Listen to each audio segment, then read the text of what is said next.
hear that sound in the background, that means it's time for another SUVtv showcase game here at the home of the Clarkston Angoras. Marcus Burnett joined courtside by Caleb Obuma as you see head coach Julius Thompson and the Clarkston Angoras prepare to defend their home court here against the Banneker Trojans, who have come here for this Fulton County versus DeKalb County showdown. Caleb, pleasure to have you here on site with us. It's always a great time to be back on SUVtv, probably one of the greatest up-and-coming broadcast platforms out there. Tonight, you're going to, while Banneker is a Fulton County school, you're going to see two familiar faces. Actually, Coach Thompson was a former coach at Redan. Coach Gibbs also was a former coach and a former player at Redan High School. So the DeKalb County brand of basketball is very familiar tonight. Well, the tangle well we weave when it comes to basketball, the different coaches, players that have come through the various counties that make up the Atlanta area can make for a very good story off the court. Here we are going to start this game off with a technical situation. I know it has something to do with the Banneker book now being filled out to the, with the lead time of the head referee's liking. So I'm sure Coach Gibbs sort of came out of the locker room like, are you serious? But here we are with technical free throws being shot to start the game. Yeah, this is one of those rare occurrences, but Clarkson has to take advantage of it. There's two opportunities, and it's going to be definitely a close game with identical records. Clarkston being 4 and 15 and Banneker being 5 and 17 on the year. So the official has made his presence felt even before we have a tip-off. Hopefully accomplish his mission on that one, and now we can let the players decide the game from here. 2-0 advantage early on here for Clarkston. Yeah, Clarkson definitely has to, their keys to the game basically going to have to control the tempo of the game, crash the boards, and stay porous. Those keys will be very important. You have an early mistake by Clarkson. That's one thing you got to control and win every possession in a game like this. You're going to probably expect to see a lot of, a lot of fast play, a lot of physical play, because both of these teams are desperate for that win as the region playoffs approaching for seeding purposes. And this is a Fulton County school. Last time we were here, it was Carver out of the Atlanta Public Schools, but you still had a game to where that up and down pace was there, and you saw that advantage established by Carver early. They never relinquished it. We'll see how the Angoras come out here based on your keys to the game. What I like seeing earlier is seeing Susu Watagwe, the senior center forward, maybe going to be a guard taking shots early. That jumper's off the mark, going to be rebounded there by number 2. That's Gabe Benjamin. Now he'll get it in the hands of Abdullahi Bashir, also known as Tato. Tato off the mark, offensive rebound by the Angoras, and we're going to have a foul on the play. They're definitely they're taking good shots right now. I like the offensive rebound. I like the aggressive play right now. So, this could definitely be a benefit to Clarkson in the end. Thought they came out, body language isn't something that translates in the box score. At the end of the day, it's having more points than the other team, but you gotta like the pep that we've seen in the step of Clarkson, just a totally different body language than I saw before last year's game. They took it seriously, but this year they want to make sure they make a statement here on their home floor. Well, being on this stage of a live stream, kids want to do the best. I think they probably was a little nervous last year, so I think they got their jitters over with. That was John Marshall there losing it off of his hands. So it will be Banneker to throw it in as you catch head coach Corey Gibbs there just in your shot. Coach will sit down, and if you were looking at the airport test, you would assume coach has played a little bit of ball in his day. I'll let you elaborate on that basketball background for Coach Gibbs. Oh, well, Coach Gibbs probably one of the better basketball players in the history of DeKalb County. Actually led Redan High School to the Final Four. Played at UGA for 4 years, so he was definitely a great scholar athlete during his time. So he definitely finding that niche hopefully with the right team. He's excited with his years at Banneker. He's a first-year coach with a program that's probably looking to get back to their winning ways. Angoras have the ball now. Mid-range jumper is good. Score that one for number 3. That's Susu Tongwe. All right, right now shooting 50%. One thing I said about Susu last year, I said he has to be more aggressive. And seeing him take 2 out of the first 4 shots, lets me know he's taking that leadership role seriously this year. Looks like it's a nice basket by the big man. John with a nice shot from the top of the free throw line. The big fella saying, I know guard play is going to be a factor here, but don't forget about the post in the interior as he represents there with that bucket. Well, the interesting thing about, as they call him Big John, he actually was a football player. He had some schools interested, but he decided to pursue basketball, which he actually still can decide to play football, but it's definitely working hand in hand with his footwork. That's one thing Coach bragged about with his footwork. So I think he's probably shocking a few people tonight. So many times when you see a big, regardless of which one of those two sports he depends to focus on primarily, that footwork is going to be a key factor in either one of them, as that one's turned over. And Goris don't prevent the back tap. So now Banneker has it. Keith Williams will kick it up top. Cortez Johnson now back to Williams. They'll work it over. Nice pass inside. That's good ball moving, but better defense. I don't know whether he got a piece of it or he just changed it, but Gabe Benjamin making sure that the Trojans didn't get that basket, stepping into that one. That one's too strong. Rebound going to come to the hands of Cremonte Snell. Gabe is another football player turned full-time basketball player. Gabe was a quarterback on a football team, transferred in and decided to focus on his basketball. He has good size, 6'3", 6'4" with a wingman, so as he develops, I believe, he's definitely going to be a 1-2 player. Kind of reminds me of Jerome Hammond from last year. Benjamin number 2 there in your shot as the Angoras will bring it across. Tate Obashir directing traffic up top. Now he'll get it over to Musa. They'll try to work it inside now. Susu Tongwe going to work. This time it's the jump hook. I tell you what, Susu is being the dominant man. I think he's going to have a big night. He's coming in and averaging nearly a double-double, about 14 and 8. He has some D1 looks. He has a lot of D2 offers. But the biggest thing, the kid is qualified, almost has a near 4.0 GPA. So that's the easy part. That's something that has been synonymous with Coach Thompson's program. His players not only can play on the court, do a great job with the studies as we take a look at the Metro PCS instant replay. That's Susu Tongwe making it happen on the inside. Weight room move, finishing with the jump hook. We'll be back after this quick commercial break, live from Clarkson.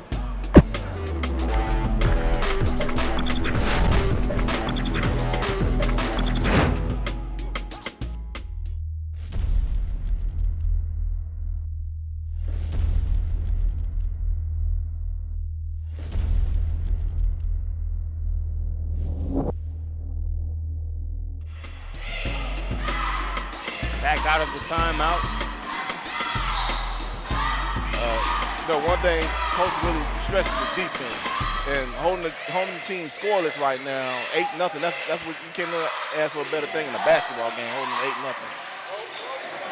The Angoras have the advantage. That turnover forced there by number 10 for Banneker. That's Cortez Johnson. Johnson unable to keep his foot in bounds. Oh no, looks like he was fouled. Pushed there out of bounds, so it will go over to the Trojans. One thing I noticed about Banneker, they're scrappy. They have a lot of seniors. They have seniors that probably provide that leadership, but they're very, very scrappy. Wide open three-pointer. You talked about them keeping a goose egg on the scoreboard for Banneker. Luckily, they missed that wide open shot, and they'll bring it the other way. Right now they're picking about staying poised. You have an 8-0 lead in the first quarter, about 3 minutes left. So you can slow the ball down, do some passing until you see an open shot. Susu Tongwe says, are you sure that it has to be open? As he's hurt. He's down. He knocked down that shot. Not sure exactly what happened there. But it looked like he might have rolled the ankle just with the way it's looking. Let's take a look there at the replay. Definitely hope the kid is all right. He's definitely the key to their offense. And that's exactly, you see him roll that ankle as he comes down. Yeah, that's definitely a tough break, especially when you're hot. Your hand is hot. Me basically took my words out the door. I said, wait for an open shot. He just did a nice fadeaway. That lets you know he's feeling. So hopefully he can get up. How sometimes you may tweak your ankle. It may feel worse than it really is, but you get up and run around, put some ice on it maybe, but definitely want to keep the shoe tied up a little tighter. Yeah. If need be, retape the ankle. I know that feeling all too well. Happened to me a couple weeks ago, but I'm not nearly as young and as athletic as Susu Tongwe, so hopefully he's okay first and foremost and maybe can tighten that shoe and still be able to play in this game. But you saw there in that replay kind of come down there and roll that ankle. And Marcus, at some point, our bodies will tell us that we can't run like we usually run. My father Tom sure told me that day. Right. And what's funny about being at our age, you know, the timetable, you know, the average player or the young player, you know, give them a 2 to 4 week timetable. You know, for me, it was a 2 to 18 week timetable, so you never know where that thing can go. But it looks like we're going to have a substitution coming into the game. It's going to be number 4, Jason A.J. McNeil.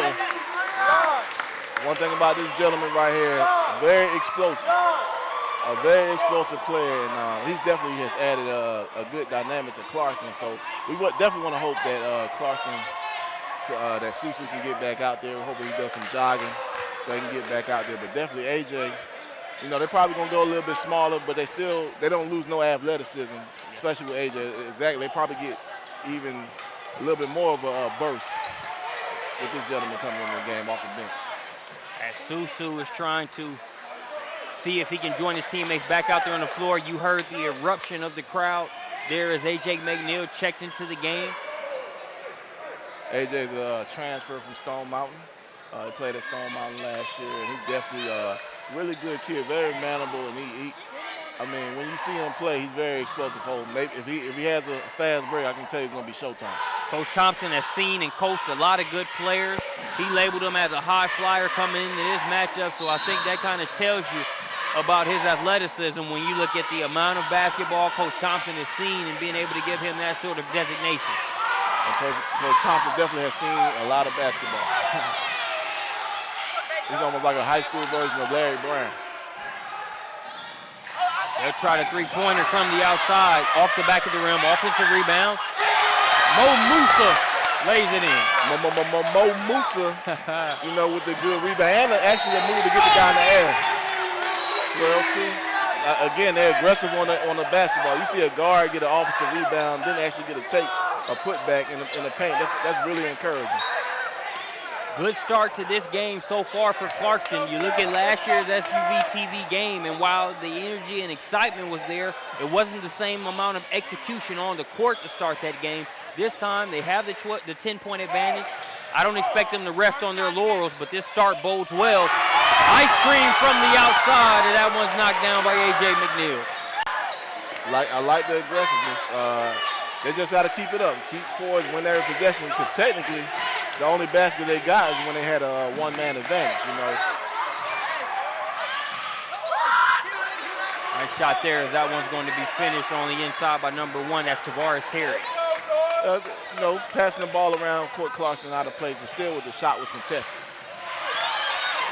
Now they turn it over. Stopping on the dime. Might have got away with the initial travel, but the second one doesn't get past the official. I think that gentleman number 8 for Banneker, Keith Williams, had a good scout report on AJ because he was ready to serve him up on that glass. Yeah, he was.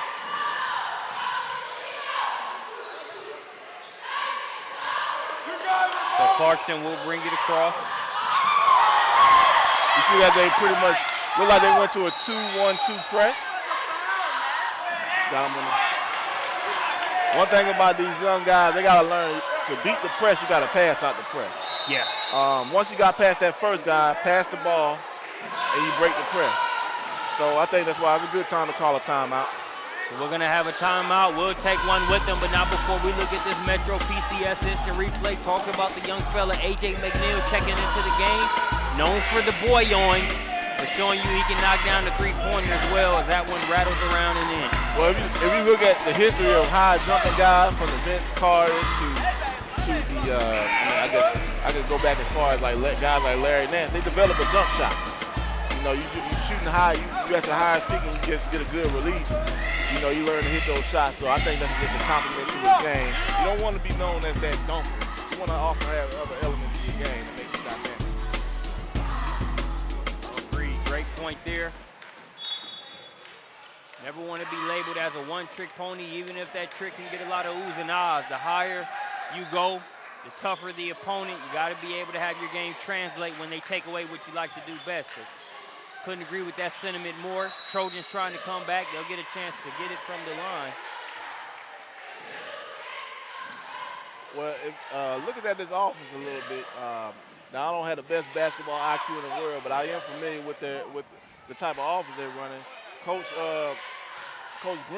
Dawson Green was Corey Gibbs' coach at Redan.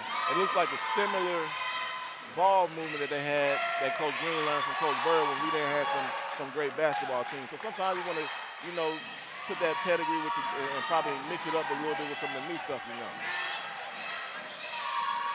They're trying to make things happen from the free throw line as Clarkson has been pretty stingy here in this game, so you want to take advantage of the freebies you can get at the line. Mo Musa will get it over to Tato Bashir. He'll swing it to the corner. The Trojans have really tightened up on the defensive end. The energy has been there, but they've done a better job of getting the Angoras to succumb to some of that ball pressure. That three-pointer is good. Those threes hurt when you have a turnover and then they turn around and hit a three-pointer. Those are huge. You gotta control the tempo. They're playing a little bit aggressive now. Just pass out the press and you'll get there. That was Jocelyn Crumberry there with that last bucket. And this is pretty much how Banneker looked in the pregame warm-ups. Usually teams work on jump shots. They're doing defensive slides, hands-up drills, so that lets me know that they're going to be aggressive. And he's going deep on that bench. He's playing about, looks like he's going to play 10 to 11 players tonight, or maybe use everybody. So endurance is definitely going to be key.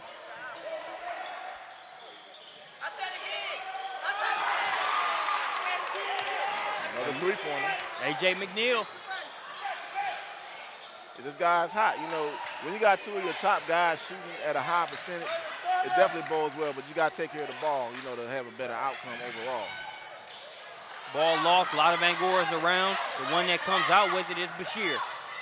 Tato weaving through red jerseys. He'll get it over to McNeil. McNeil drops it inside. Score that one and one. For the bucket for number 22. Dante McIntyre is a kid that impressed me since he walked into Clarkston last year. A football player, he's a two-sport athlete, but the kid was on the junior varsity level playing center. I was always impressed with his rebounding ability. That's one thing Coach Thompson mentioned. And he definitely went strong in the hole on that one to get the foul and the basket. And what I liked about it is he went chest to chest or chest to back, whichever one you want to call it on that one. He went up prepared to finish whether he got the call or not. How many times you can see a player sort of go up timid, you got the defense in a compromising position, you go up weak, and sometimes you don't get that call. He was going up ready to finish whether he got the call in the contact or not. Definitely making some leeway. Clarkson, they're playing good. I see they answered Banneker's that 6-0-1 very well. Definitely I will hold for one shot right now. You want to be the last one to shoot, unless you're A.J. McNeil.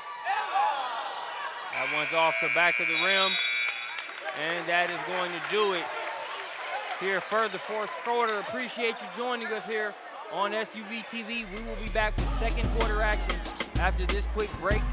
It was a good start for Clarkson, but Banneker showing that they can respond and stay here within striking distance. You see that one knocked down by Jocelyn Crumberry. We'll be back after this commercial break.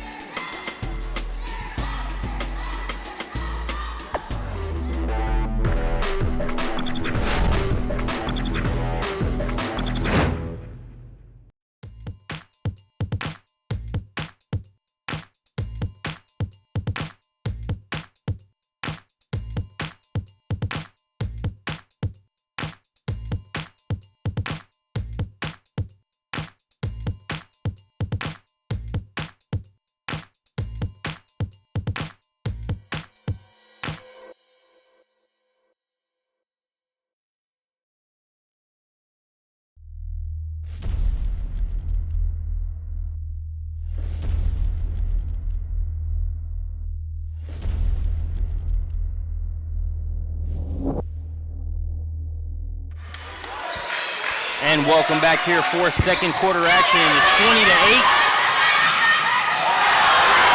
Getting back on defense, not giving up on the play. There was Banneker. They were able to strip it away and prevent what was going to be an A.J. McNeil above the rim finish. I'm not saying that kid hands are that fast, but I think he did slap a little hand on that one. But, it was a good hustle play. Like they're going to hustle. But I think we've seen a little preview. If that kid gets a little bit, another step, it's definitely going to be showtime.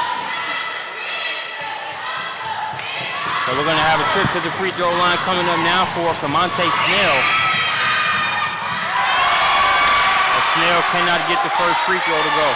One thing I can say about Clarkson, they had that hitting home court advantage. The gym is small, it gets hot. The old stumping of the stands going to make you feel it. I'm not saying they have an advantage like the Monmouth bench, but they definitely get excited over here at Clarkston.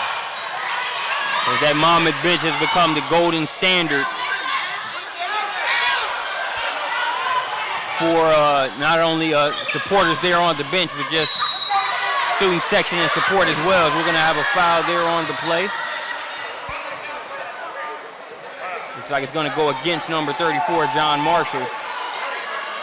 And the big fella with Susu Tagwe being out, he definitely has to control his fouls. I won't be surprised if you see Coach Thompson substitute him and give him a breather, number one, and get a more athletic group out there. And shouts out to the big fella for playing the full quarter. No kidding. You talked about how hot it was in this gym. We're feeling it courtside, so he's got to feel it out there on the floor. Looks like number 22 for Banneker is at the line. Justin Anderson, a senior.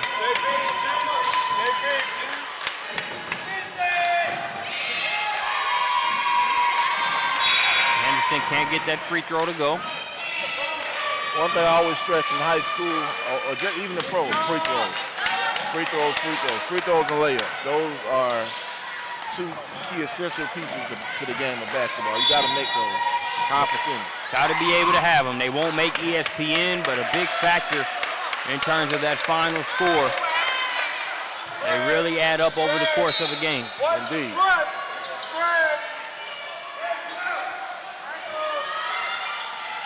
There's a 2-1-2 press. A couple of schools use that. Remember Calipari, UMass, Memphis. Knocking the three ball down. Count that one for number 2. That is Gabe Benjamin. I think Clarkson has done a good job. They take their three balls judiciously, and they've knocked them down at a pretty good clip so far. Coach, I think if this Clarkson, how they're playing right now, they can continue to play like this and build up for that region tournament. They're going to upset somebody. It's definitely happening. This region, you really have, you have the Miller Groves, you have Southwest DeKalb, maybe Druid Hills and Mays on the other side, and it's wide open. But definitely for sure is Miller Grove. Everything else is wide open. Yeah.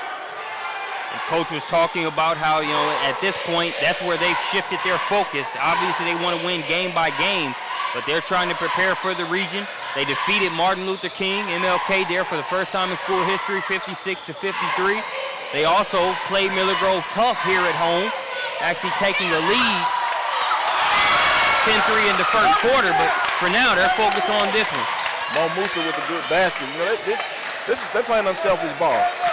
Passing through the press, cutting on passes, getting those open shots.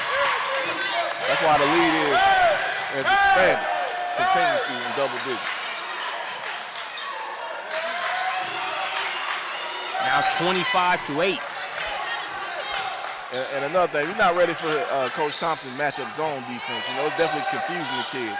You think it's a zone, then it turns into a man, so you don't know what's going on. Baseline drive, that's a tough shot. Rebound snatched out of the air there by Gabe Benjamin, who was fouled on the play.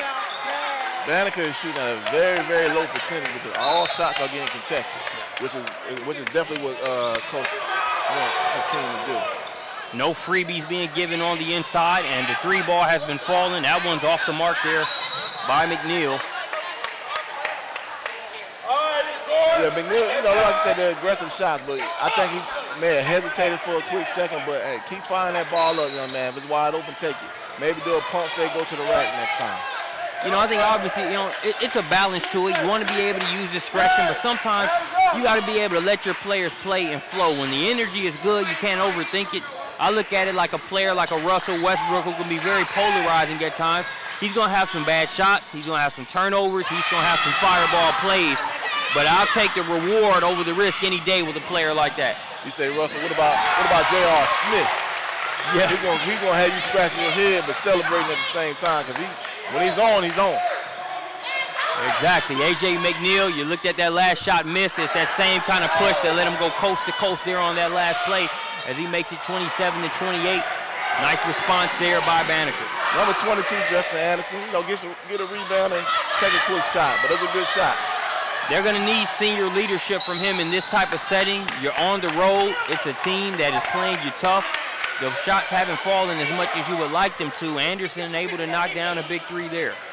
Yeah, hitting the three like that keeps the team in the game, probably gets them a little bit more energy going back. Because you missing shots playing as hard as they are, they're going to get tired. You know, basketball definitely is a mental game. You hear Coach Thompson in the background instructing his guys to throw it inside. You know, they have a little size advantage, you know. Abdullahi Bashir will bring it back out, set it up. Play was a little helter-skelter there off the pass inside. It deflected off the face of McIntyre, and they kept it, but coming right back, Tato Bashir. I like this kid Bashir. It's probably like the third time I've seen him play. He's very, very calm in that backcourt. You know, he finds his players. You know, he doesn't force anything. He lets the game come to him. So we're gonna have a foul on the play. Do we have a clear path? We have a clear path. You know, sometimes we get the rules mixed up with Georgia high school and the NBA. You know, right. I need to brush myself up on these rules, but he definitely knows. It's like playing football. When I coached, I said 15 before 6. If you get burnt, you want to get that pass in the finish, but you give that 6 points. Well, that ref's not shy about being able to make sure some technical free throws get shot. So if it were a clear path, he had no problem sending somebody to the free throw line. So you got another foul on the play. I believe that's going to be the 16th foul. The downside of the style of play that Banneker is playing, you're going to foul a lot. So Clarkson, when they get to the strike for the one-on-one, they just need to hit those free throws. That was just good defense, better offense. Hand in face didn't matter. That one knocked down by Mo Musa. I think Splash City has invaded Clarkson. You know.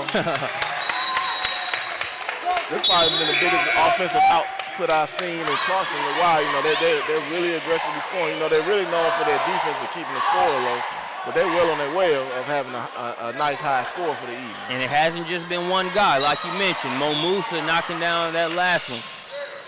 You got Tato Bashir, also A.J. McNeil, but there for Banneker, that's number 5, Tremonte Snells. And yeah, they're shooting it well, but we're going to stay within striking distance.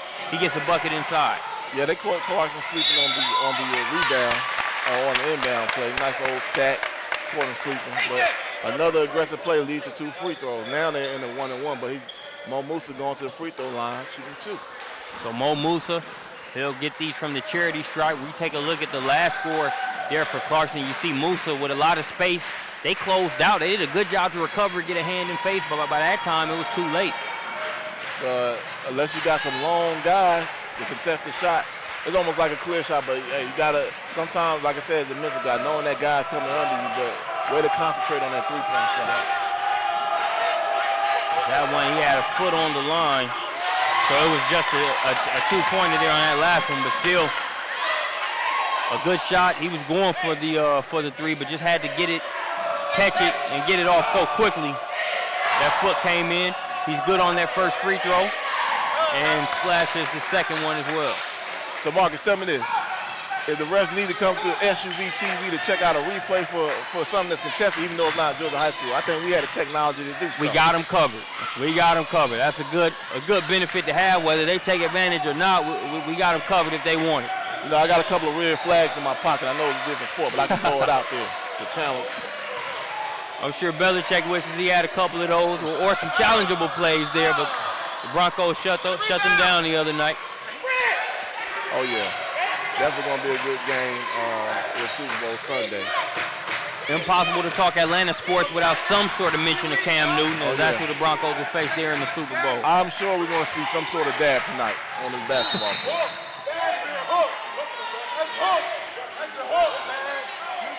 You hear the background saying that's a hook, and you know usually got an old school referee they catch that because you know that's when they playing basketball they're gonna definitely use that hook. Always, you know it's coming. So it will be Banneker's ball there along the baseline.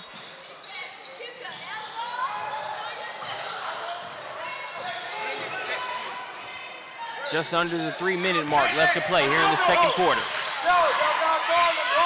Weaving through two white jerseys, but the shot too strong off the glass there for Brandon Trout. I've been very, very impressed with this defense, Clarkson. They're contesting every shot. That shot looked like it's going to be easy, but next thing you know, you have two hands in your face. It's going to make you alter your shot a little bit. Ball movement is also excellent. That shot off the mark there by Momusa. But it was last touched by the Trojans, so it will stay with Clarkson. Checking into the game for the Angors, number 11, Iram Span, as Gabe Benjamin is going to get a breather. Gabe Benjamin definitely deserves a clap from the order because this kid's been hustling. On every basketball, every loose ball, and then hitting a couple jumpers every once in a while. Definitely something what Coach likes to see, maximizing all his time and minutes. Now they try to work it inside. Ball poked away initially. That pass was telegraphed and a little too low. The Trojans steal it away. But stolen right back there by Span. I always say one thing more valuable than the U.S. dollar is the bounce pass. The bounce pass is a very, very valuable tool that a lot of, you see pros they don't use no more. And you get deflection, you got a higher percentage when you do that bounce pass. I always love AI's bounce pass. Really allows you to maximize the angles. Hanging in the air, that shot swatted. And there, you talked about it on that last possession, how it appeared that a lane was there, and before you know it, two white jerseys that closed it there. You don't have time to hang in the air against this Clarkston Angors attack. Indeed, everything now is mental now. So every time if a guy knows somebody's jumping in their face, it's definitely going to be mental. So the entire moving forward, the entire rest of the game, you're going to be altering your shot, even if you might be open. So there you had two defenders there on the ball handler, that third defender being the sideline as he steps out of bounds. Ball back over to Clarkson here. Just under 1:40 left to play here in the second quarter. With the lead built like this, you just want to continue to, pass the ball around until you get the best shot, unless you're that guy with the hot hand.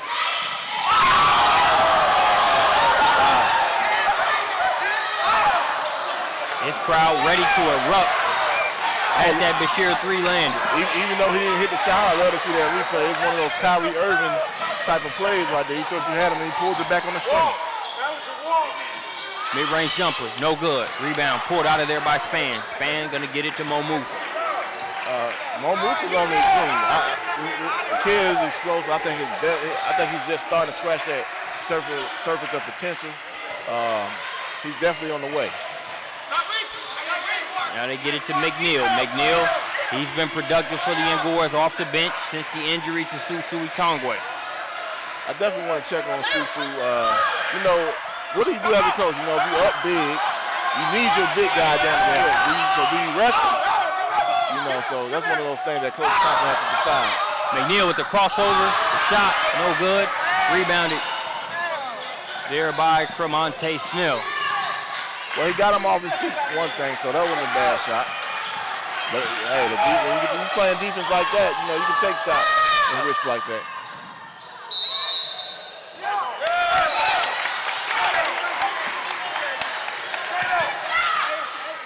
Looks like Clarkson gonna hold for the last shot, about 10 seconds left. Will be thrown in by Span. Span tried to force it in there, was trying to avoid a 5-second violation. We'll see if the Trojans can be the last one to strike here in the first half. Hanging in the air. The finish on the inside there, that's number 15, Brandon Trowell. With a left-handed finish, Hey, you cannot take, even though Banneker finished with a nice basket, you cannot take that amazing first half away from Clarkson without their top player. They didn't skip a beat. They actually got better. So, you know, they're feeding off the energy for the crowd, and they had a great first half. That they are, as they will go in up 33-15. We take a look at the Metro PCS instant replay. Tupac said, remember Cato? Trying to give you a reason to remember Tato. That is Abdullahi Bashir. A little smooth, a little Baron Davis like. You know, some of these kids sometimes, you know, they have players they watch. And that definitely, I'm not sure if you're watching Baron Davis, you know, but that definitely was a Baron Davis type of play. Good finish there by Bashir. We'll be back after halftime.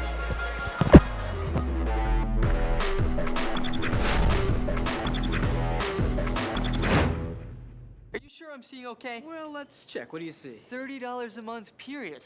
How about now? Unlimited data, talk, and text on the 4G LTE T-Mobile network. You can see fine, man. Wow. It's perfectly clear. Only Metro PCS gives you unlimited data, talk, and text for $30, period, on the blazing fast nationwide 4G LTE T-Mobile network. Switch now and get a free 4G LTE smartphone. Now at Metro PCS. So I'm 2020. No. 30, period.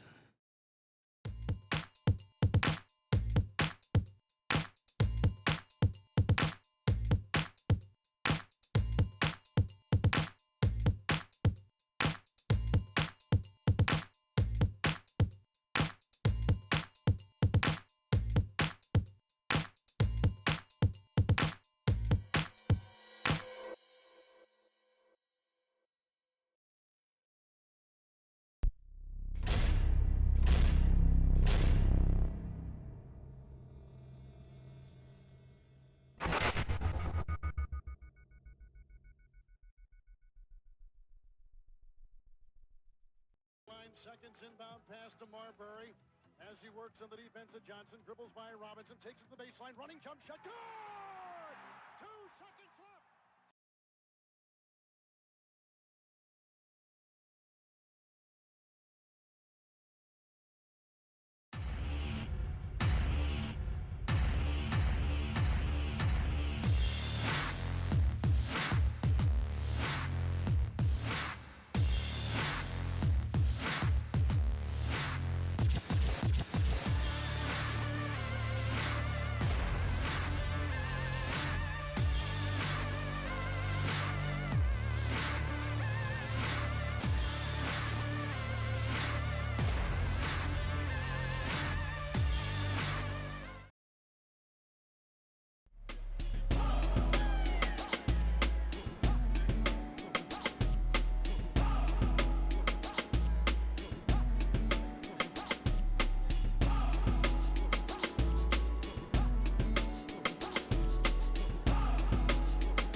SUVtv. The halftime show right now, you have Clarkston High School up 33-15 on Banneker High School.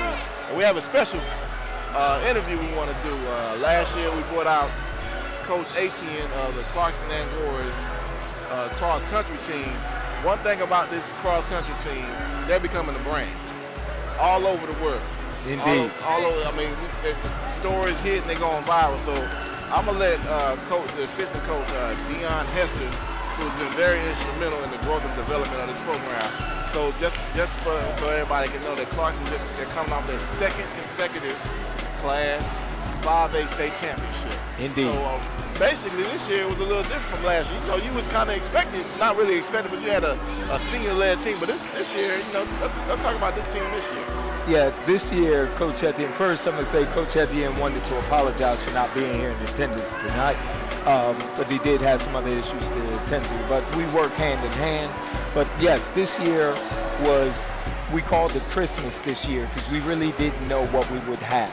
Last year we kind of knew what we had coming out the gate with some upperclassmen leading the way. This year we were led, we do have juniors mainly, but we only had one senior, and that one senior was a first year running. So we were kind of didn't know for certain at the beginning of the season. So it took a lot of hard work to try to get people acclimated to how we do things within Clarkston High School cross country. You know, I pretty much followed the team. You know, you guys weren't ranked at the top. There was a couple of teams ahead of you guys, even though you were the defending state championship champions. But I guess it goes by time. Yeah. And like you said, they were building up. And you guys were silent. No bragging or being boastful. You guys just made it happen at the right time. Right. We tried to instill in our kids humbleness and quiet power, quiet strength. You don't have to talk. You don't have to be braggadocious. We just want them to go out and let their efforts speak for them. So no, we weren't prevalent because a lot of our students only have 1, 2, maybe 3 years of experience. As it stands on the team, none of our students going into this season had more than 2 years of experience. All right. So, probably the last question before we get back to the action. You're very familiar with building a team because it's like you didn't take over the team, y'all built it from the ground up. I think Coach Thompson is planting the seeds for the foundation. So talk about some of the things that you guys doing working with each other as far as basketball and cross country. Correct. Well, we firmly believe in communication and allowing our athletes to develop cross-train. So we are, as coaches, we talk to the football coach, we talk to the basketball coach, we talk to the soccer coach about allowing their students to cross-train and develop in other areas in order to enhance their skills on either soccer, football, basketball, explosiveness, endurance, stamina, things of that nature. So we look at the Clarkston community, the athletes, as communal, as being able to help the entirety of Clarkston High School through all of its sports representations. So yes, going in the track and field, we expect basketball players to be out running and jumping. Going into cross country, we expect basketball players to be building their stamina so that when they start basketball season, they're already in shape. So we are looking to develop the entire athlete, and academically as well as athletically, to be a full person and living up to that true Angora pride. Well, Coach, we appreciate you joining us here on SUVtv. Great representation of the Clarkson Angora sports and academic community as always. Appreciate it, Coach. Thank you very much for having us.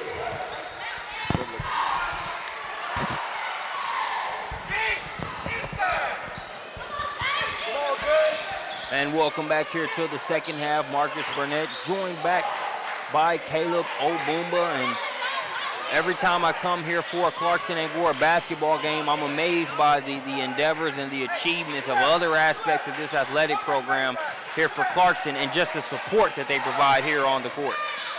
I always call Clarkson the hidden gem. You know, I had the opportunity to work here with one of the dropout prevention programs, and seeing the kids' excitement when I came back today, because as you know, I'm in a different school now, just makes me miss the atmosphere, coming in, welcoming atmosphere. Feels like a glow when you walk in here. And that glow has translated into this game, as that is going to be an and one. Score that one for number 0. That's Keith Williams.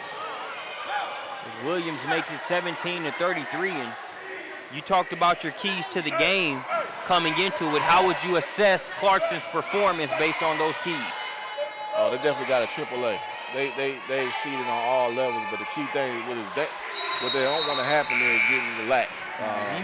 Early in the third quarter, I always say third quarter is the most important quarter. You got to take it every possession at a time and break down the quarter a segment. So right now, Banneker, I know we're early, but the Banneker has the upper hand, so Clarkson has to make sure they win the third quarter. Hit it, kill a mosquito with a sledgehammer. One of the, part of my inspiration behind asking that question was what you just mentioned. If you're the Angoras, things have been rolling on all cylinders. But when you look at it, I think Banneker has done a good job of playing good defense as well. It's just been Clarkson rising to the occasion and knocking down some tough shots after they move the ball. Just hasn't fallen as much for Banneker. You don't want to see that trend reverse and find yourself on the short end of that stick. I definitely agree with you. Banneker is playing some great defense. Clarkson is they're hitting these open shots, and that's all the coach can have. You break the press, find an open shot, hit the shot. So right now, you see the tempo changing, or at least trying to change. And when you have a first-year coach like Corey Gibbs, with the experience he has, he can calm those guys down at halftime, saying, "Look, guys, relax. We're still in the game." Yep. Free throw in and out there for number 13, Tyreek Carswell. Also coming into the game for Clarkson is going to be number 12, Shamo Payton. Another two-sport athlete, to Coach's point. Everybody shares the athlete. In a school like this where you don't really have the dominant numbers, you got to have kids. You got to use your athletes for everything. I also want to mention the soccer program. They went to new heights last year. They went to the semifinals. They actually came within a goal of making to the finals game. Yeah. Impressive. Nice job of running the floor. Changing that shot up was A.J. McNeil, and looks like we're going to have a foul there as they scrum for the ball. It will go against Banneker. Okay, they called up for a loose ball foul in the air. Did see a little contact. It would have been Clarkson's ball anyway, but Clarkson got it. What Coach Thompson has to do, he has to find that lineup to get them poised. And when you started the game last, you had Susu. They took it to him. Now you don't have him going into the game, so you might see a little bit of a learning curve with them coming out in the second half without their big fella. And when you talk about Susu Tongwe, you're talking about a player that averages just under 10 rebounds per game, so makes a big difference on the inside. Also had come out and had about 6 quick points there in that first quarter as well. So one of the standout players in the region in terms of Clarkston being represented. They're playing without him here in this second half. Yeah, they come out through the foul, but Banneker, they come out and hit 6 quick points. That was number 1. Tavares Terry, what they're doing, they're playing defense right now. They're just having their active hands, and they're playing defense. Can respect the Banneker approach. As they kind of said, you know what, you guys had a good first half. Tip of the cap to you. We're gonna make you come out and have that same level of proficiency. We're not gonna compound your lead by panicking or trying to do too much or taking a bunch of threes that are just leading the outlets. We're going to play our game. That was a beautiful pass right there. Now they're running that. Not a triangle offense, but you have a man at the top of the key. You have your guys at the bottom elbow. He beat the guy at the top. Had an easy no-look pass. Good timeout right now because they pretty much essentially on a 10-0 run to start the quarter. And it is now 23-33. We're going to keep it right here. That connection of Cremonte Snell, number 5, to Tavares Terry, it got to a point to where it was just like deja vu on those last few possessions over the past couple minutes, as it was just Snell drawing the attention of the defense and just dropping it off to Terry, who finished. All right, this was the veteran leadership. Having had a veteran coach come. Like I said with Coach Gibbs, Coach Thompson has to do the same thing. Get his guys to calm down. Okay, we still have a 10-point lead, but we have to win the back half of the quarter. We lost the first half. Let's win the back half. It's all about how you close. You can easily put a team away with just playing defense and hit those good key shots. getting contact, getting to the free throw line. And one unsung hero in this comeback effort could be the Banneker Trojan cheerleading squad, as you've been able to hear them in the background of the broadcast this entire evening. Even in the girls matchup, they really brought their A games here, so trying to do whatever they can to be a six-man or six-woman of sorts there for the Banneker Trojans. Right, and you know, when you have games like that, like where Banneker is located pretty much about 10 minutes outside the airport, and then you have Clarkson here on the north side almost. It's going to be hard to get the fans out. As it is now an 8-point game. What was a 20-point deficit at halftime has been cut to single digits. Nearly stolen right there. Ball still loose. Active hands, active hands, active hands. You know, you got. I say that you got to put the ball in Cato's hand. Cato is a little bit more calm on that basketball. You know, he has. Well, I know he's getting substitute right now for Shamlin. Let him sit down for a minute, talk to him. Yeah. Let him get. Hey, this is your team, control it.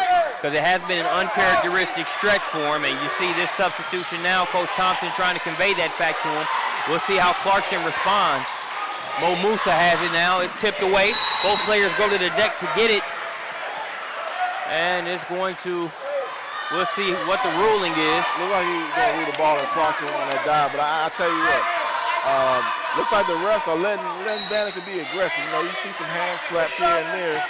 I'm a big guy saying, hey, you got to do both ways. So if you're going to let guys be aggressive, let them be aggressive. The aggressive take. That one good for Gabe Benjamin, who makes it 25-35. The active hands, the old classic move. You had the ball down in your bread basket, you're a big fella, they're going to slap it away from you. Exactly. You bring it down to where those guards can take a swipe at it 9 times out of 10, you won't get it back above your waist. Absolutely. Right now, you know, it's a battle. Banneker is winning this third quarter. Winning the third quarter, Marcus, will make the fourth quarter a lot easier for you. So I see he's bringing some muscle in the game with Dante McIntyre going to get back in the game. Probably give Clarkson some energy on them boards. You know, we talked about a team like a Miller Grove, which has been, you know, the standard for not only DeKalb County basketball, but really a lot for Georgia basketball as a whole. And one of the things is, it's easy, or I won't call it easy, but it's easier to be able to come, have a decent start against that pressure to where you're in striking distance. Try doing it for an entire 4 quarters, and that is often where the problem lies because it wears on you. We saw a Clarkson team that came out. I think they handled the pressure well against Banneker early on, moved the ball, hit timely shots.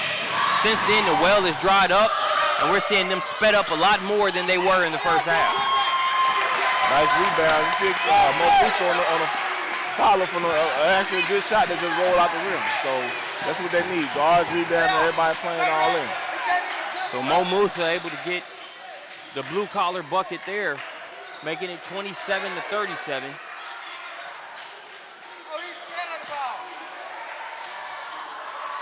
That jumper's off. Tavares Terry, rebound and a power dribble. That shot changed in the air. Mo Musa with the rebound. Gets it to A.J. McNeil.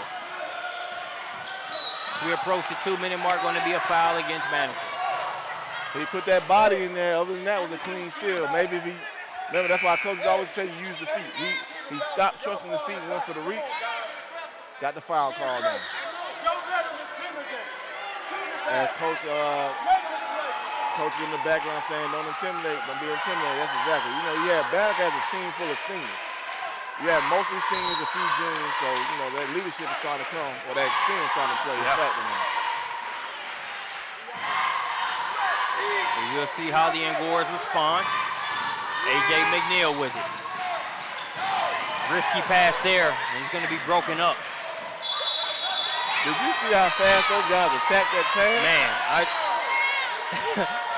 when the pass was initially thrown, there were 2, maybe a peripheral 3 in the area. It just seems like by the time that bounce pass had come back up, all 5 guys were already going in that same direction. That was lightning fast how they attacked that ball. I mean, that's a systematic approach right there. That means they're instinctively working on those type of drills, being distracted into those lanes. Key question for me is how long does Abdullahi Tato Bashir sit? Obviously, Coach Thompson wasn't happy with him Definitely need to tighten some things up, but I think the reality of it is they're going to need him out on the floor if they're able to hold on to this one, just with his presence. I definitely agree with AJ pricing the ball. It's kind of you want to let a guy control that basketball and facilitate the offense handling it. Meanwhile, it's a layup drill for Jalen Williams. Williams makes it a 29-37 ball game. And it'll be a backcourt violation. So what Clarkson they have to spread out a little bit more. They definitely have to spread out a little bit more because it seems like they're in a 1-2-2 zone and they're really, really aggressive. So they got to spread their offense out a little bit so you can pass and find those gaps in that defense. With Bashir still on the bench, Mo Musa, we saw him score on the offensive rebound and lay up a few possessions ago. He's really going to have to do a lot to sort of spearhead their offense in terms of setting it up, make sure they get some good looks on goal.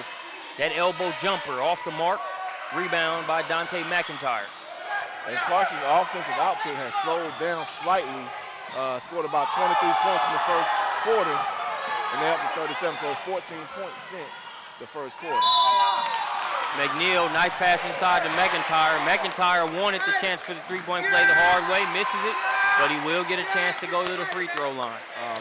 McIntyre, he's using that body. He'll tell you right now, football is a sport. He's a Division I athlete. He also has over a 3.0 GPA, but you need guys like that because he plays in the trenches.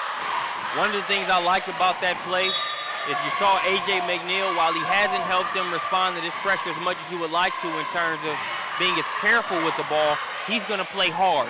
You heard Coach imploring them, don't let them intimidate you, physical toughness. On that last play, he put his head down, got to the rack, dropped it off to McIntyre, but it's that kind of moxie that Clarkson's going to have to respond with as Banneker's trying to make a run to close this gap. Indeed. And when you talk about play, you got to talk about minutes. He's probably playing more minutes than usual than coach like to have him. So, sometimes when you're playing a little bit more than you used to, your legs get tired, and when your legs get tired, your mind starts wandering. But this kid has instinct. We'll see how he finishes. McNeil has it. Also, Abdullahi Bashir is now back into the game, but McNeil still in attack mode.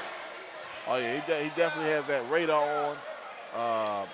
It's like he's trying to get that contact, and that's a great way of getting that contact. But I always say trust your teammates also. He's doing a great job. His aggressiveness is going to pay off. He's paying off this game. And the thing with McNeil is you want to be able to push and be able to stay aggressive, but also don't take a shot that you can get any time in the possession. Now that Abdullahi Bashir is back in the game, let him sort of spearhead things from the top of the key. I look for him to play a more characteristic end of third and fourth quarter than he did during that stretch where Banneker really kind of took over.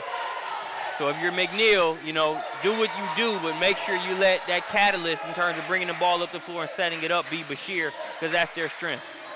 I'm going to guess that you played point guard before.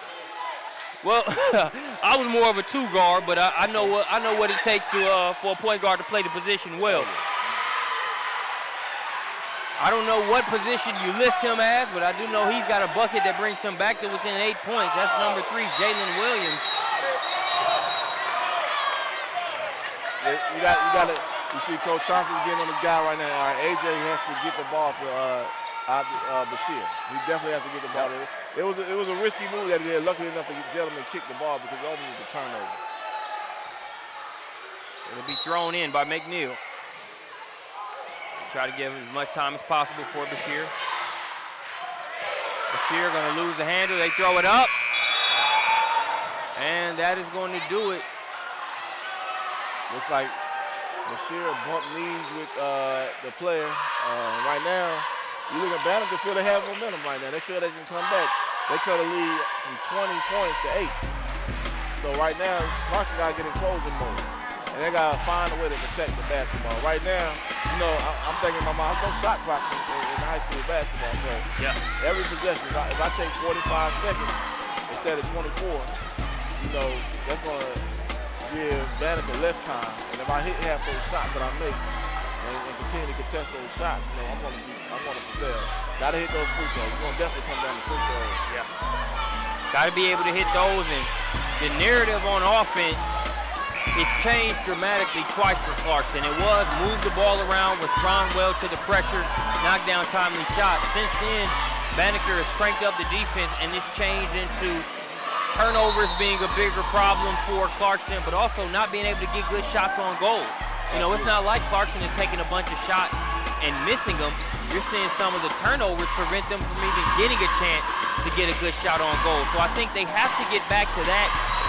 Even though you want to make as many shots as possible, you can't have turnovers. Those have no chance of going in, no chance of an offensive rebound whatsoever. Absolutely.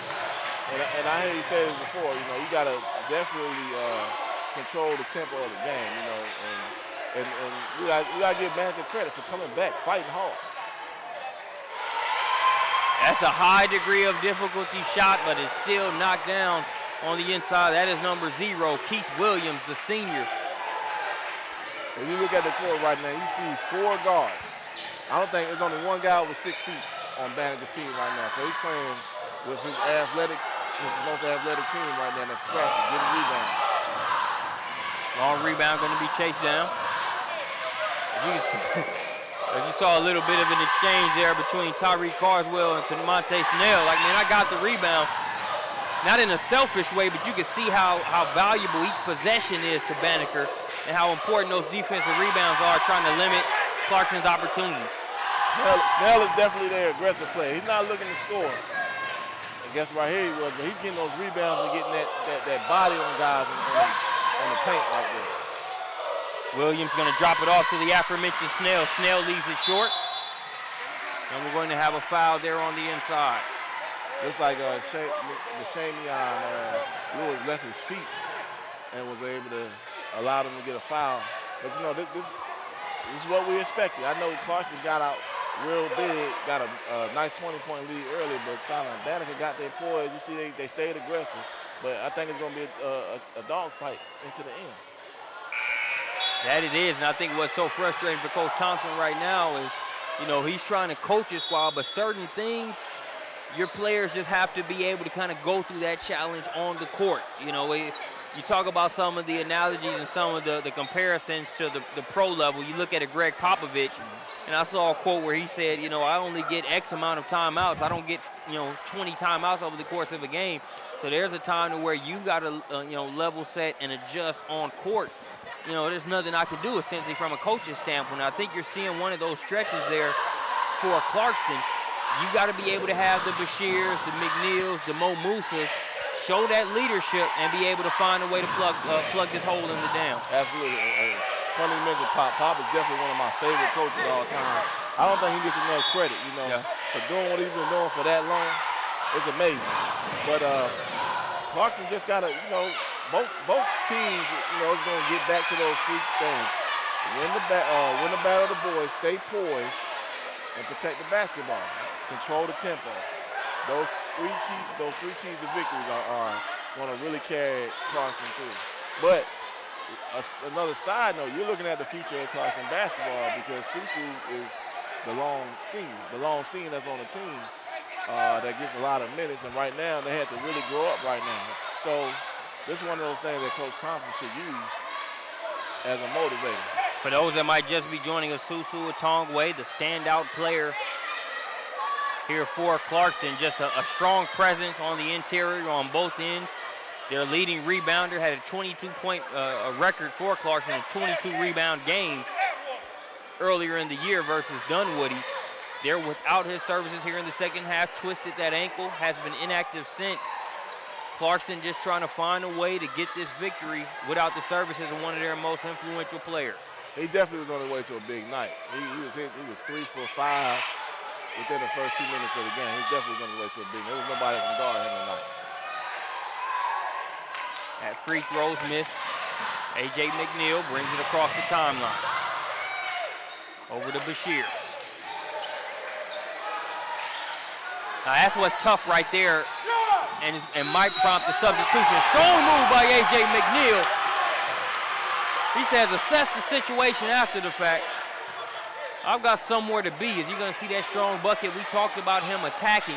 Let's take a look at the Metro PCS to see his most recent exploit. Weaving through 2 defenders, aggressive on the catch, And that's just number weight room right there, able to finish through the contact. And the funny thing, weight room, he just really started getting to the weight room. So imagine the explosiveness that he's going to get next year. But I tell you, one unsung hero for Clarkston tonight is John Marshall, the big fella, putting in big minutes, showing his skill that he's more than just a big guy that weighs about 290, 300 pounds. So coach is big on him, his feet. He has good feet. You know, they say he's like a dancing bear out there. He has good feet. I think what's going to be tough, can he respond when he flashes to the top of the key to be able to get that pass and the pressure comes? He made the read there, was able to get it over to McNeil, and that was key. He's going to have to do that more than a few times as this game goes on, just being strong with the ball and finding the open man when they come to triple him. Yeah, they have that small lineup right now. So. And they're circling him like sharks in the water. He's got to be able to show he can make the right pass to be able to set Clarkston up when they all collapse on him. Indeed. Thought about it for a second, drove, left the layup short. And it goes back to what I was saying with those contested shots earlier. That guy had to alter his shot where he actually had a clear path to the goal. Looks like Banneker got, you know, when you got pressure defense, you get somebody in the corner, you're going to definitely win those possession arrows or force a possession arrow. They do that, and they get the ball back as a result. We are just under the 6-minute mark.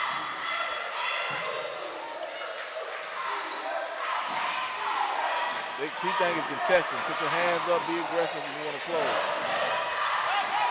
Stolen there. That's Gabe Benjamin. Now here's Bashir. See, situations like that, if you don't have that clear path, you're going to go circle it out, reset the offense. The clock is your friend right now. The clock is your friend. It's just like running the football. Eat the clock. Don't let it stop. Saw Coach Thompson wanting Bashir to make a different decision there. Also, you know, Mo Musa didn't cut baseline there. I think Bashir was waiting for the cut. Mo Musa had popped out of the three-point line to create a little bit more space. So some miscommunication there. We'll see if Banneker makes them pay there for the turnover. Three-pointer off the mark. McNeil with the rebound. And another thing is chemistry. You have guards that coach-to-guard chemistry. This is Coach Thompson's third point guard in 3 years. You know, he had a guy last year, Deshaun Rami. He transferred.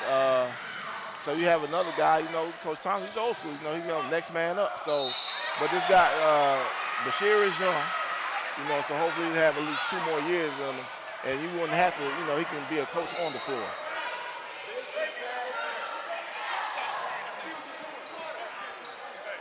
Really takes pressure to make diamonds. And Bashir going through a pressure situation here with his teammates tonight. And it still remains to be seen how they respond to it. As there's a little bit of blood there on A.J. McNeil, the officials trying to decide where the source of it is. As it doesn't look like it's coming from McNeil, but he does have it there on his uniform. So it looks like McNeil, what he's probably going to have to do is change his shorts.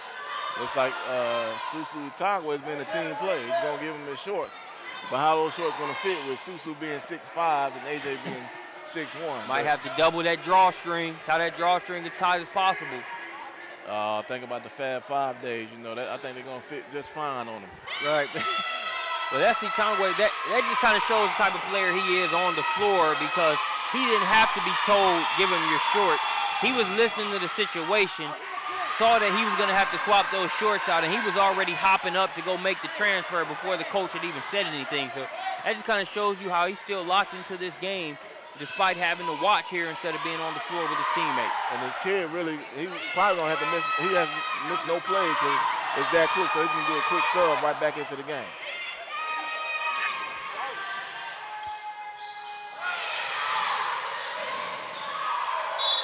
Second free throw in and out. Still a 7-point game. This aggressive play by Banneker is really getting under the skin of Clarkston. You know, they diving for the ball.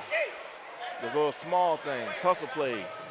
As they say, the hustle plays, crashing the boards, jumping on the ball for jumping on the floor for loose balls. That's what really matters with young teams and teams that have under 10 wins at this point. Pass inside, the power dribble, and still able to muscle it in. That's a big play on the inside by Cremonte Snell. Snell having himself a gem of a game. Yeah, he's definitely that. He's definitely that grinder. You know, he's that grinder player that's really getting all the scrappy points for them, scrappy hustle plays. Mo Musa gets it back. Now he'll drive right at Snell. Contact on the play. And it looks like it's going to be against Snell. Yeah, Snell got called for that play. It was good defense, but he had to turn his body. Mo Musa drew that contact. Now he has to hit the free throws. As you can see, Coach trying to work on his players' discretion and decision-making here in game. Just like on that play, they were able to get out of a squirmy situation, but you saw Mo Musa throw that ball into the corner to where two Banneker defenders and the baseline and sideline were able to be there and make it a very dangerous situation. You've already seen what the Banneker pressure has done. You've had more success getting it to the middle of the floor, whether it's John Marshall kind of being the gatekeeper and making the decision from there, but you throw it into that corner, really against either one of these teams, there's a very good chance the ball won't make it back out of there. Absolutely. You know, young teams going to get in the panic mode right there. So this is where you really miss a veteran leader like Etwan on the floor. So somebody's going to have to step up. Who will that be? We shall see. Nice job of looking the defense off and passing it inside. Keith Small.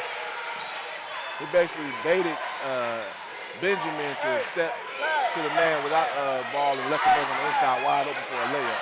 Tavares Terry finished it on the inside as we're going to have a turnover. One thing you don't want to see at this time is players pointing fingers at each other. You got to clap it up. You got to clap it up. You're going to get it back. Don't worry about it. So, yeah, that's a good time to call a timeout right now. You don't want to lose it. A 4-point lead right now. You know, we don't want to talk about how big the lead was. It's all about closing. At this point, you want to escape with the win. So it's a game like this, if you lose a game like this, when you had a big lead, this can hurt the morale of the team. So we want to make sure that they finish the game one possession at a time. So you shrink those points right now to just play hustle, play defense, get a stop, control the basketball on the offense end, take good shots, and hit the free throws. Bottom line. Recipes to success. There on that last Metro PCS instant replay, you saw the Keith Small assist to Tavares Terry. You look at Banneker, some of the alums that have come through that high school, whether it's Christopher Bridges, also known as Ludacris. Luda! Nathaniel Elder, also known as Super Nate, he's a rapper, and then David Sheets, a well-known producer and DJ. So, you know, a very musical background from a lot of their most famous alumni. And I say they're playing a pretty good tune here for Coach Corey Gibbs as we approach the final 3 minutes and 45 seconds of the fourth quarter. And once Banneker is going through a transition also, just like here at Clarkson. You know, 5-10 years ago, Banneker had great basketball team, great players. Octavius Spann, guy went to Georgetown, a couple other guys. You know, Clarkson also actually won the state championship in the 1950s. So this team just trying to get things back to where it was.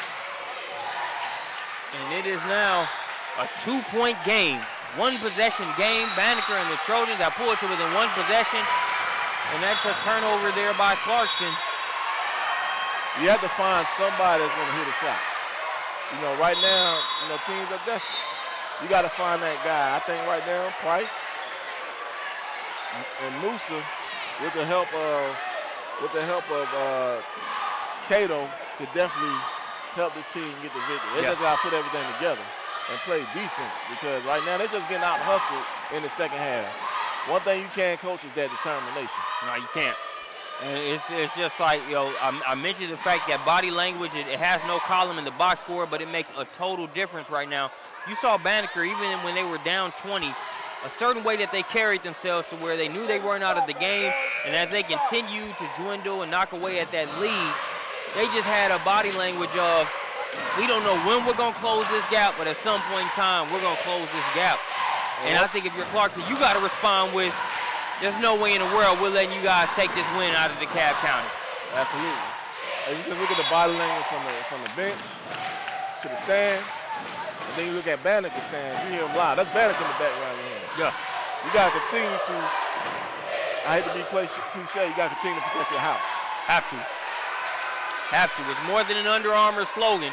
It is real life here for Clarkston. Snell inside. Buckets. Playing with ice in his veins. At this point right now, you just throw anything up off the glass with a soft touch, it's going to go in. So, tie ball game. Let's see who wants it the most. We are tied at 42.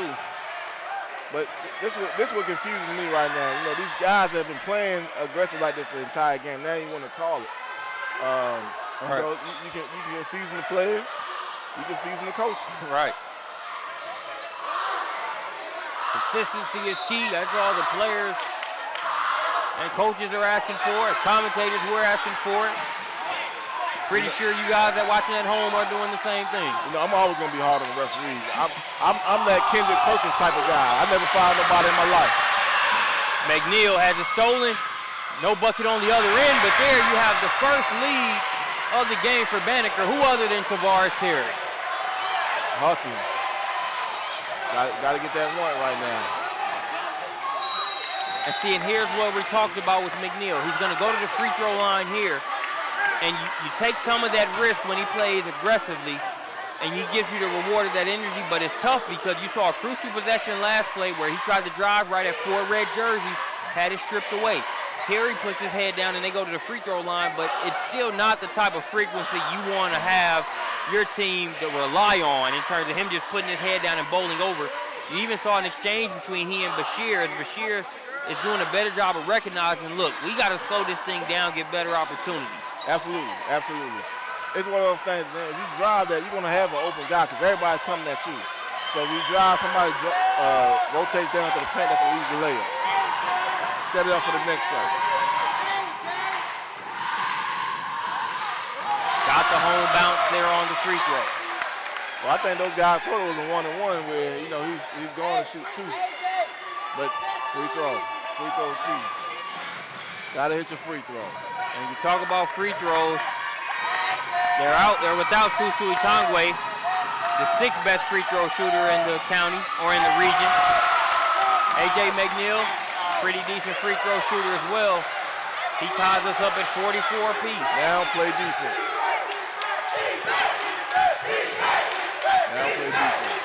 And what you want to do is continue to just be aggressive and let no easy shots.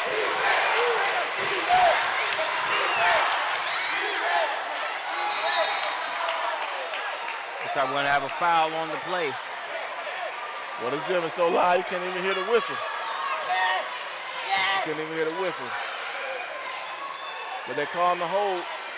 They're calling the hold on Mr. Benjamin. So they send Tavares Terry to the free throw line, and to be honest, Tavares Terry taking a trip to the line has been long overdue. He's been the usual suspect of finishing layups on the inside. First time they've been able to foul him. And he knocks it down. Kid, you know, when you have a senior like Tavares Terry, you know, he's been in these situations before. So right now, you're on the upper hand of the game. You know, you have way more seniors than you have. You have that little leadership experience in games. Splits the pair of free throws. So 45 to 44. Seems like this fourth quarter has gotten longer and longer. You know, so we're in for an epic finish. Here's Bashir. Up top to McNeil. McNeil going to be fouled on the play. That was a great move by McNeil because he had a defender thinking that he was going to go right and shifted left. Got the body contact, hit his last 2 free throws, so let's see if he can get it. Now see, it's always easy to play armchair anything when it comes to sports. They're out there on the floor. They have to make the bang-bang decisions and the plays. I talked about how Bashir needs to be more of the catalyst on the offensive end. You don't want McNeil too out of control. But then you also see there where he gets it to Bashir on the wing. Bashir takes 2 dribbles, picks up his dribble, has 2 defenders there on him, including the sideline. He's got to make better decisions right there because even though McNeil may be a little bit out of control at times, he's going to attack and at least get you something towards the basket. So if you're Bashir, you can't be timid. You got to be able to seize the moment. You don't got to put him on your back and score all the points, but you got to take care of the ball. Don't put yourself in a vulnerable position. Coach, I done nailed my 3 keys down to 1. Play deep with 2. Play defense get a ball to Price and get out the way. Hey, I can't knock that rationale right now. So this worked for them. He's went to the free throw line and has them in a good position as it's a 1-point game in favor of Clarkston. McNeil, A.J. McNeil with the ball in his hands. Got to avoid the 5-second count. He didn't get rid of it. 5-second violation. I think when he kind of rotated the ball a little bit, got stuck on his foot, he didn't get out that zone. And that's when you're not a point guard, you don't see that. You know, that's that instinct right there. So let's take a look at it. 1. You see the refs count. 2, 3. And I think we had missed one of the initial counts there on the replay, so not a bad call by the official.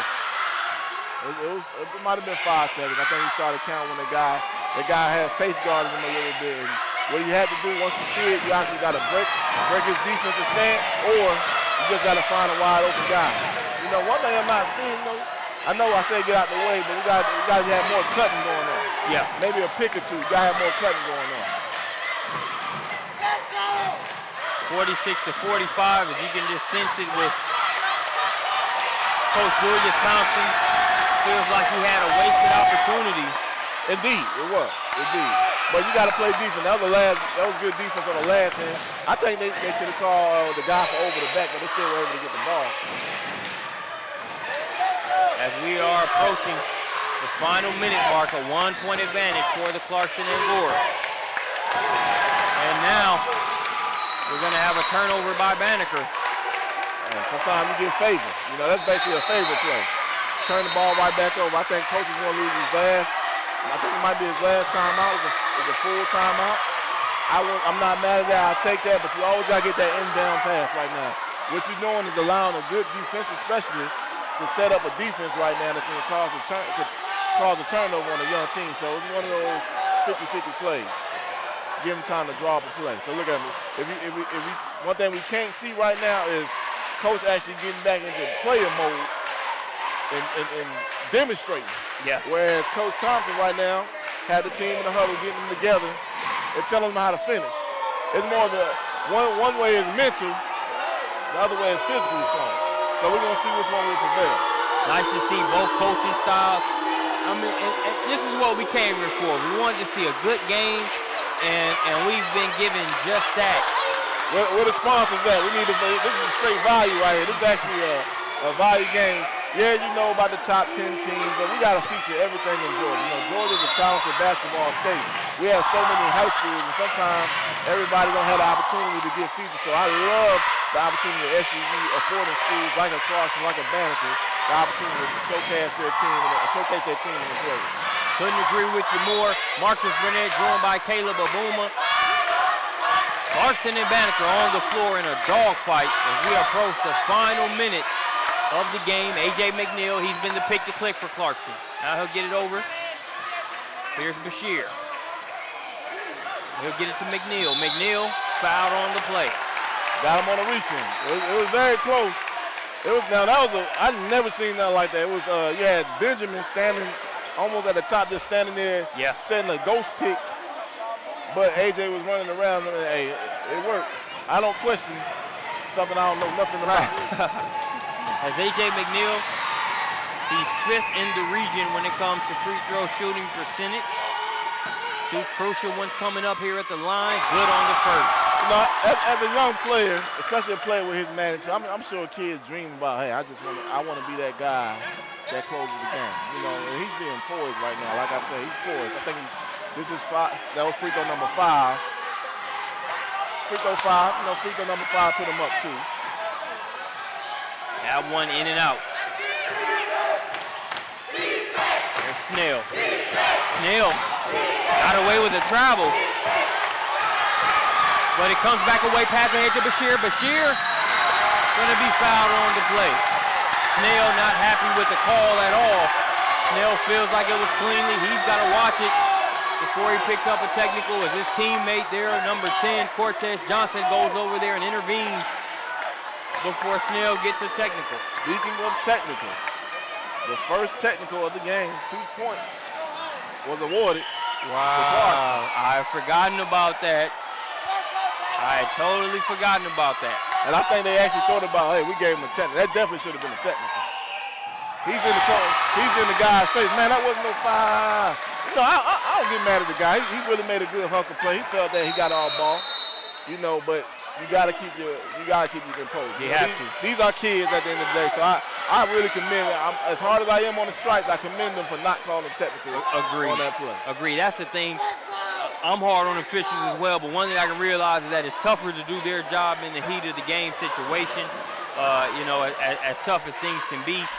But I also like officials that let things balance out over the course of a game. Coaches aren't perfect, players aren't perfect, so if they miss a call, a lot of times you'll see them be able to balance it out. Like you said, you talked about those 2 technical free throws earlier in the game. They could have easily assessed Snell with the technical there, so it all kind of balanced out. And it's going to be the players that decide this final. It's 45-48 in favor of Clarkston. Bashir at the free throw line with a chance to provide a little bit more of a buffer. I've been calling AJ McNeil, AJ Price all game. I think AJ Price is the guy from UConn. Yeah, I had your back on the McNeil when we made sure they know he's McNeil, but yeah, I was AJ Juice, as I call him. He gave me a wink. I hope he won't be mad when he hears the broadcast from me. AJ, I'm sorry. Big free throw there, as it's now a 4-point advantage. Bashir has had some ups and downs here in this game. Hits 2 key free throws there to make it a 2-possession game. Here as we approach the final 30 seconds. I wasn't going to say that, but he gave me one of those winks and said, I got this. And he hit those 2 free throws. That's the type of confidence he's played with. Snell got caught in a pickle. Terry with the follow. He can't get it to go. Mo Musa with the rebound. He's fouled on the play. And Mo Musa will shoot free throws. You know what's interesting about Clarkson? They had 2 pretty decent ball handlers. They have an explosive player like McNeil. They have some hustle players. Why can't they? I don't see why they can't make a run in the state playoffs, in the region play. I don't see why they can't make a run. I know Region 6-5A is probably one of the toughest, of course, Miller Grove, and you always have Southwest. You always have 2 to 3 good teams in there. I don't see why they can't make a run. Same thing with Banneker. They're scrappy, so whoever's playing those guys in the first round, they better put themselves on notice. I hope those guys don't eat a lot of sugar, honey buns, and things that they're playing for lunch. So they better pack their lunch for real, a healthy lunch. That's a senior team that's played well. You know, we've seen teams down 20 at the half that mail it in. Banneker fought back. It's Clarkston that has been able to respond. They split that pair of free throws. So it's 45-50. Can Banneker get a quick bucket? Up top to Snell. Snell for 3. Off the mark. Tavares Terry with the offensive rebound. Trying to get a $2 for $1 sale on threes. Instead, they'll take it in. And that is going to do it. Hey. Well, Final score. The crowd is excited. They're almost rushing the court. They're about to rush the court, but hey, you gotta love this for the fans, for the community, for everybody in Clarkson. You know, everybody in Clarkson, you know, getting a W like that. You know, Banneker played a great game. We got our value. I mean, anybody's watching the game, you see a great basketball, good brand of basketball. And if I were to give a player of the game, definitely had to go to AJ McNeil, because AJ McNeil came off the bench, hit some good 3-point shots, hit some great free throws in the end, and played defense. As you see Coach Thompson helping off Susu Tongwe. So excited about the win, but really making sure one of his key players did whatever he could to be a good teammate from the bench. We definitely wish him a speedy recovery. You know, we need that guy. I don't want a guy his senior year to be hurt before the senior come in before the playoffs. So I'm Coach Thompson right now. I'm calling all my clinics, my rehabilitation clinics. For all mechanics perhaps. But couldn't agree with you more. AJ McNeil, player of the game. He refused to lose here. Had his ups and downs, but he refused to let the Trojans come out of here and hop on 285 with this victory. We appreciate you joining us here on SUVtv. I'm Marcus Burnett. He's Caleb Abumba signing off here from Clarkston here in Georgia.